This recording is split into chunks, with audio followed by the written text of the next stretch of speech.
Today we'll be reading Genesis 48 through 50. After this, Joseph was told, "Behold, your father is ill." So he took with him his 2 sons, Manasseh and Ephraim. And it was told to Jacob, "Your son Joseph has come to you." Then Israel summoned his strength and sat up in bed. And Jacob said to Joseph, "God Almighty appeared to me at Luz in the land of Canaan and blessed me, and said to me, Behold, I will make you fruitful and multiply you, and I will make of you a company of peoples, and will give this land to your offspring after you for an everlasting possession.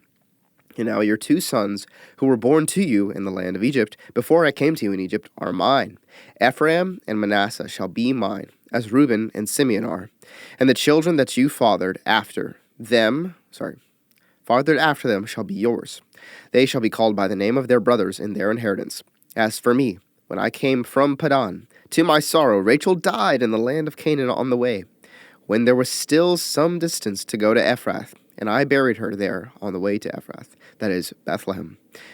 When Israel saw Joseph's sons, he said, Who are these?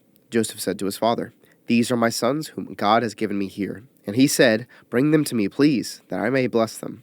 Now the eyes of Israel were dim with age, so that he could not see. So Joseph brought them near him, and he kissed them and embraced them. And Israel said to Joseph, I never expected to see your face, and behold, God has let me see your offspring also. Then Joseph removed them from his knees, and he bowed himself with his face to the earth. And Joseph took them both, Ephraim in his right hand toward Israel's left hand, and Manasseh in his left hand toward Israel's right hand, and brought them near him. And Israel stretched out his right hand, and laid it on the head of Ephraim, who was the younger, and his left hand on the head of Manasseh, crossing his hands, for Manasseh was the firstborn. And he blessed Joseph and said, The God before whom my fathers Abraham and Isaac walked, the God who has been my shepherd all my life long to this day, the angel who has redeemed me from all evil, bless the boys. And in them let my name be carried on, and the name of my fathers Abraham and Isaac, and let them grow into a multitude in the midst of the earth. When Joseph saw that his father laid his right hand on the head of Ephraim, it displeased him, and he took his father's hand to move it from Ephraim's head to Manasseh's head. And Joseph said to his father, Not this way, my father, since this one is the firstborn. Put your right hand on his head. But his father refused and said, I know, my son, I know. He also shall become a people, and he also shall be great. Nevertheless, his younger brother shall be greater than he, and his offspring shall become a multitude of nations.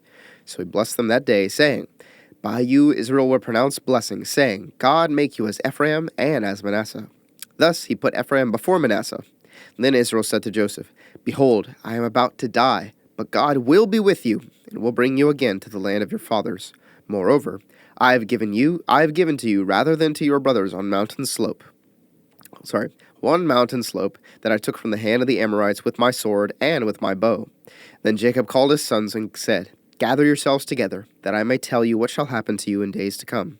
Assemble and listen, O sons of Jacob. Listen to Israel your father. Reuben, you are my firstborn, my might, and the firstfruits of my strength, preeminent in dignity and preeminent in power. Unstable as water, you shall not have preeminence, because you went up to your father's bed. Then you defiled it. He went up to my couch. Simeon and Levi are brothers. Weapons of violence are their swords. Let my soul come not into their counsel. O my glory, be not joined to their company. For in their anger they killed men, and in their willfulness they hamstrung oxen. Cursed be their anger, for it is fierce, and their wrath, for it is cruel. I will divide them in Jacob and scatter them in Israel. Judah, your brothers shall praise you. Your hand shall be on the neck of your enemies. Your father's son shall bow down before you. Judah is a lion's cub. From the prey, my son, you have gone up. He stooped down, he crouched as a lion, and as a lioness. Who dares rouse him? The scepter shall not depart from Judah, nor the ruler's staff from between his feet, until tribute comes to him. And to him shall be the obedience of the peoples, binding his foal to the vine and his donkey's colt to the choice vine. He has washed his garments in wine and his vesture in the blood of grapes. His eyes are darker than wine, and his teeth whiter than milk. Zebulun shall dwell at the shore of the sea. He shall become a haven for ships, and his border shall be at Sidon. Issachar is a strong donkey, crouching between the sheepfolds. He saw that a resting place was good, and that the land was pleasant. So he bowed his shoulder to bear, and became a servant at forced labor. Dan shall judge his people as one of the tribes of Israel. Dan shall be a serpent in the way, a viper by the path, that bites the horse's heels, so that his rider falls backward. I wait for your salvation, O Lord. Raiders shall raid Gad, but he shall raid at their heels. Asher's food shall be rich, and he shall yield royal delicacies. Naphtali is a doe let loose that bears beautiful fawns. Joseph is a fruitful bough by a spring.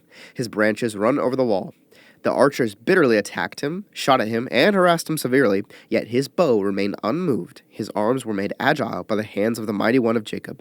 From there is the shepherd, the stone of Israel.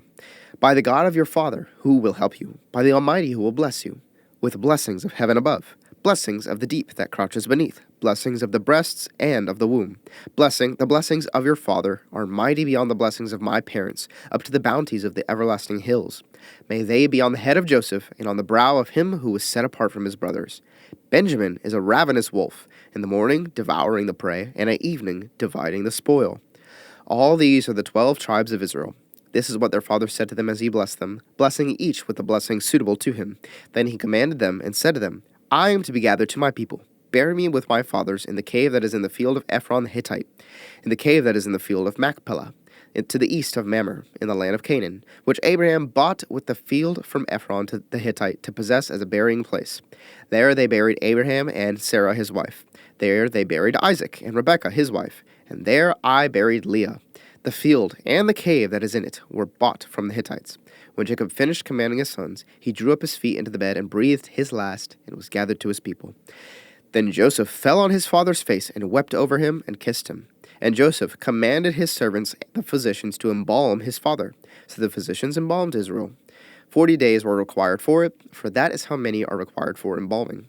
And the Egyptians wept for him 70 days. And when the days of weeping for him were past, Joseph spoke to the household of Pharaoh, saying, If now I have found favor in your eyes, please speak in the ears of Pharaoh, saying, My father made me swear, saying, I am about to die. In my tomb that I hewed out for myself in the land of Canaan, there shall you bury me.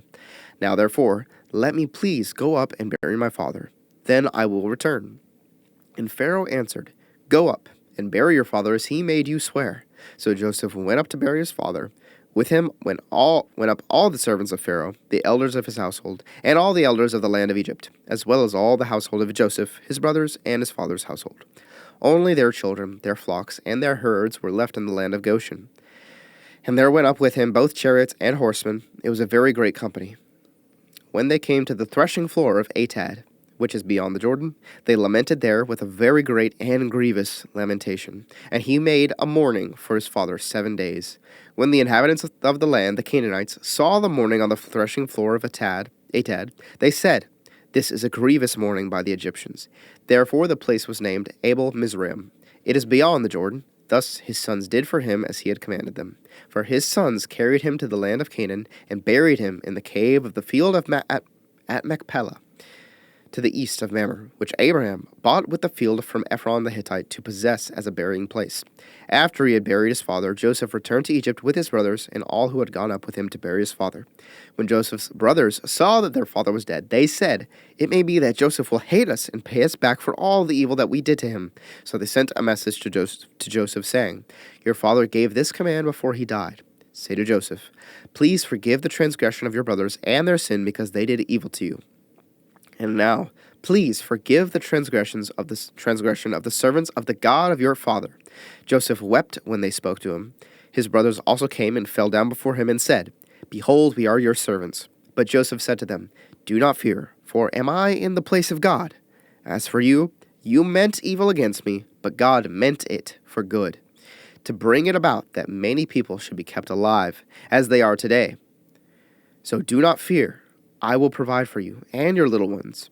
Thus he comforted them and spoke kindly to them. So Joseph remained in Egypt, he and his father's house. Joseph lived 110 years, and Joseph saw Ephraim's children of the third generation. The children also of Machir, the son of Manasseh, were counted as Joseph's own.